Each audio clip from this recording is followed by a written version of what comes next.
The following segment is sponsored by Dignity Memorial. I am here with Scott Schreyer with Wasatch Lawn Memorial Park and Mortuary. Scott, thank you so much for chatting with me. It's great to be here today, Kari. Appreciate you. Okay, so a lot of people are uncomfortable, I would say, about talking about and thinking about and planning their final arrangements. But you have some tips for us. Yeah, it's natural to be uncomfortable about talking about death and that process. Many people are, but it's a conversation that we often have, sometimes with friends, sometimes with relatives. You know, when I die, I want to be like this, or I want this to happen, or, maybe we'll be at someone else's funeral. And we say, I really like how that happened. But it's important to be able to document those wishes so that our relatives, when we do die, know what we want. Sure, that's so true. And funerals have evolved and are continuing to evolve. How do we go about planning memorializing a loved one? Yeah, funeral services have evolved a tremendous amount over the past, even just 10, 20 years. People now are doing very innovative things. They want, some people want a big party as a funeral. Some people want the more traditional and low-key funeral service.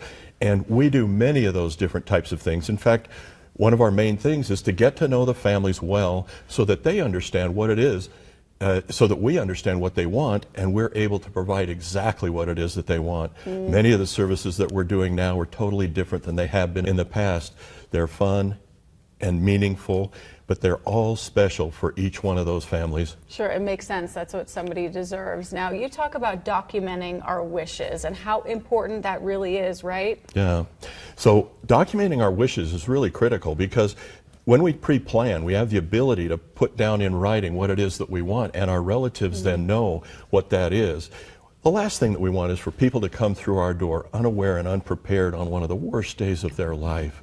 So when we do pre-plan, whether we fund those or not, we tell people what it is that we want, and we make that job so much easier for them. That's so true. How would you suggest that we go about documenting our wishes? Yeah, I have pre-planning professionals that are very good at asking questions and making it a very relaxed and non-pressure environment to be able to come in and just talk with our folks and provide that information, and we can help get started in that process. Sure. Let's talk about financing, because I know it may not be fun to think about now, or you definitely don't want to think about it the day after. There's a lot going on. So how do we pre-plan that? Yeah, so the financial part is important. Number one, when we pre-plan, we're able to provide some pre-planned discounts, so we help people right off of the bat there.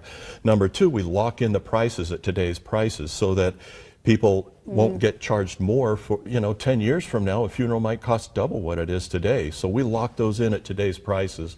And then third, we have the ability to put funeral plans on terms so that they can pay over time, where if somebody passes away, those fees are due at that time. That's so true. And quickly tell me about the space you have there, because Memorial Park is so gorgeous. It is. We have tons of space available up there, and we just opened up several new spaces, including a Lakeview area that is probably the most beautiful area in the western United States. It really is so gorgeous. Okay, and for more information, you can go to the website at the bottom of your screen for any questions. Scott, thanks so much. Appreciate you. Thank you, Kari.